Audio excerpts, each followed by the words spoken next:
भारत हो और welcome back in Bharat.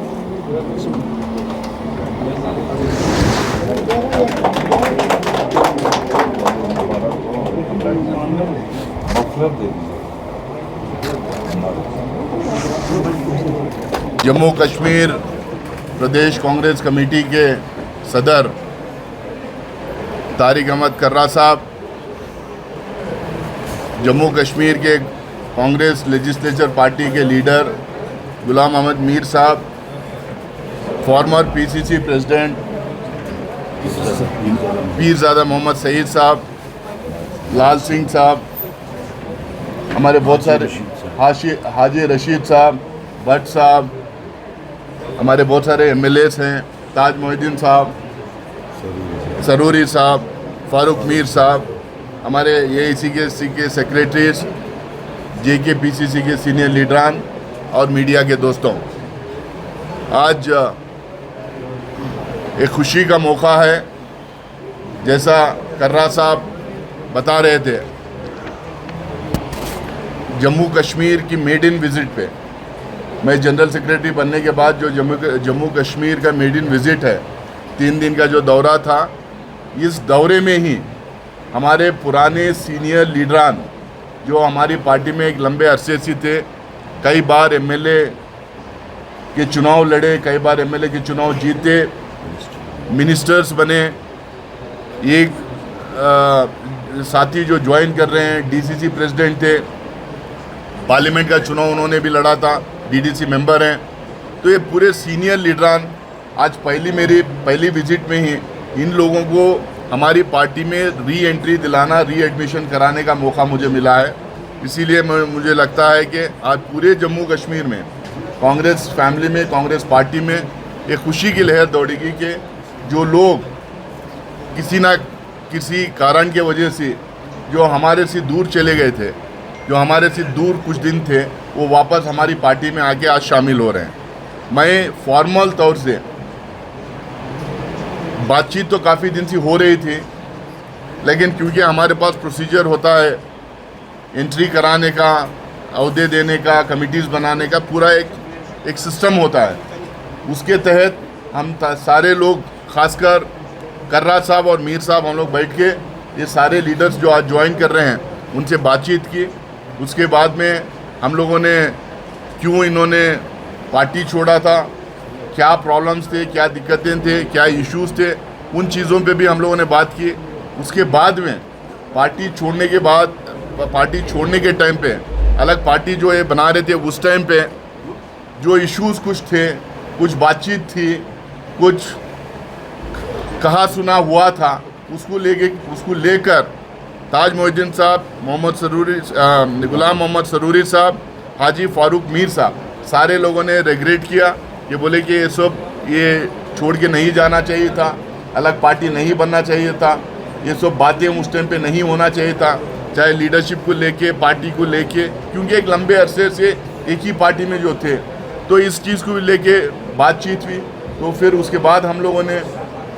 Mir साहब, कर्रा साहब और मैं तीनों मिलके हमारी पार्टी लीडरशिप को बात की, सर्कमस्टेंसेस क्यों इन्होंने छोड़ा था उसको हम लोगों ने पार्टी लीडरशिप को समझाया। अब ये रिग्रेट कर रहे हैं, इस बात को भी हम लोगों ने बताया, और उसके बाद में इन लोगों के आने से पार्टी पे मजबूती भी होगी, ये बात भी हम लोगों ने उनके सामने रखा। तो पार्टी की लीडरशिप इसको एनालाइज करके, आपस में बातचीत करके, फिर हम लोगों को सिग्नल दिया, हम लोगों को ग्रीन सिग्नल देके बोला कि पार्टी में वापस शामिल कर लेना चाहिए। और क्योंकि ये लंबे अरसे से रहे हैं, सीनियर लीडरशिप हमारी ये रहे हैं, और पूरे जम्मू कश्मीर में इनको लोग जानते हैं, सिर्फ अपने अपने इलाके में नहीं, तो जम्मू कश्मीर में पूरे जानते हैं इनको। तो वापस इनको री एडमिशन की उन्होंने परमिशन दी। तो कल हम लोगों ने बात करके आज ये प्रेस कॉन्फ्रेंस कर रहे हैं। ताज मोहिद्दीन साहब जो बहुत सीनियर लीडर हैं, एक्स मिनिस्टर हैं, कई बार चुनाव लड़ चुके हैं, वो आज हम आपके सामने बैठे हुए हैं, वो बात भी करेंगे। वो आप आज हमारी पार्टी में वापस ज्वाइन कर रहे हैं। गुलाम मोहम्मद सरूरी साहब एक्स मिनिस्टर हैं, कई बार एमएलए लड़ के जीत चुके हैं, सीनियर लीडर हैं, आपके सामने बैठे हैं, वो भी अपनी बात रखेंगे, वो आज पार्टी ज्वाइन कर रहे हैं। हाजी फारूक मीर साहब जो डीडीसी के मेंबर हैं और वाइस चेयरमैन भी रहे हैं डीडीसी, कुपवारा डीडीसी के, हमारे कैंडिडेट रहे हैं पार्लियामेंट कैंडिडेट रहे हैं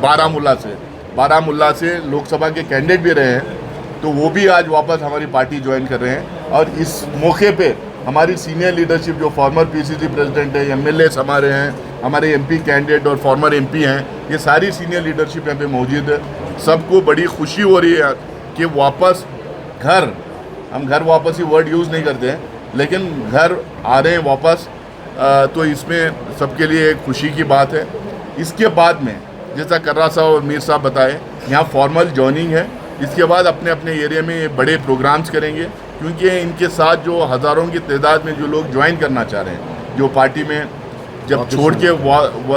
के गए थे वापस आना चाह रहे हैं, और जो नए लोग भी जो ज्वाइन करना चाह रहे हैं इनके कॉन्स्टिट्यूंसी में, इनके डिस्ट्रिक्ट में, वहाँ पे बड़े प्रोग्राम्स होंगे। उसमें हम पूरी स्टेट की लीडरशिप जाएगी, मैं भी कोशिश करूँगा उसमें रहने की, तो उन सारे लोगों को जाके वहीं पे हम लोग ज्वाइनिंग करवाएंगे। इनके अलावा बहुत सारे लोग अभी हमारे टच में हैं, राब्ता में हैं। सीनियर लीडर यहाँ कर्रा साहब के और मीर साहब के टच में बहुत सारे लोग हैं, बातचीत हो रही है। मेरे डायरेक्टली मेरे साथ भी बहुत सारे लोग हैं। ये सिलसिला शुरू हुआ है क्योंकि सबसे सीनियर ये लोग थे, तो इनकी ज्वाइनिंग पहले करवा रहे हैं। इसके बाद में ये सिलसिला शुरू हुआ है, लगातार अब ज्वाइनिंग कांग्रेस पार्टी में होती जाएगी। जो कल मैंने बताया था, परसों मैंने बताया था, जो हमारा एक लक्ष्य है, जो एक फोकस है, जम्मू कश्मीर में कांग्रेस पार्टी को मजबूत करना है, अपना खुद का संगठन खड़ा करना है, अपने पॉलिटिकल नैरेटिव सेट करना है, और अल्टीमेटली यहाँ पे स्टेटहुड की लड़ाई कांग्रेस पार्टी को लड़ना है। और हम लोग खुल के without ifs and buts Congress party एकदम क्लियरली, हम मानसून सेशन में इस बात को उठाएंगे भी, एकदम क्लियरली ये कहती है कि जम्मू कश्मीर के लोगों को फुल स्टेटहुड देना चाहिए, यहाँ के लोगों को अपने आप को गवर्न करने का मौका देना चाहिए, और जैसा दूसरे स्टेट्स को फाइनेंशियल पैकेजेस दिए हैं उस तरह के फाइनेंशियल पैकेज इस स्टेट को भी देना चाहिए, क्योंकि बॉर्डर स्टेट है, हिस्टोरिकल प्रॉब्लम्स यहाँ पे रही हैं, यहाँ के लोगों की तरक्की के लिए वो पैकेजेस देना चाहिए। ये लड़ाई हम लोग आगे लड़ेंगे, उसके लिए कांग्रेस को मजबूत करना भी ज़रूरी है। एक तरफ लड़ाई भी चलती रहेगी, दूसरी तरफ कांग्रेस का संगठन बनाना, कांग्रेस को मजबूत करने का भी काम चलेगा। हमारा मानना ये है, कांग्रेस अगर मजबूत होगी, कांग्रेस अगर जिंदा रहेगी, कांग्रेस अगर इशू उठाएगी, तो जम्मू कश्मीर के लोगों के मसाइल उठाने में कामयाब होगी और उनकी तरक्की के लिए काम करने में कामयाब होगी।